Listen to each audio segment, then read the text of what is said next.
മസിലൊക്കെ അങ്ങോട്ട് പഴയപോലെ വരുന്നില്ലല്ലോ. ജിമണ്ണ ആ എന്താടാ മോനെ? അണ്ണാ 120 സാധനം ഒന്ന് പൊക്കി കാണിച്ചു തരാൻ പറ്റുമോ? 120 200 വരെ പൊക്കി കാണിച്ചു തരാടാ. ഒക്കെ വാ. ഇവിടെ ജിമ്മണല്ലേ പറയണ, വാ. അണ്ണാ ഇതാ സാധനം.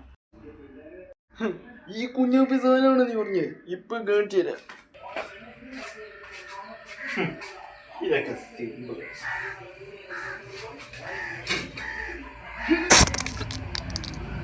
എന്താണ് സ്റ്റാച്ചു പോലെ നിൽക്കണ? ആണ്ണ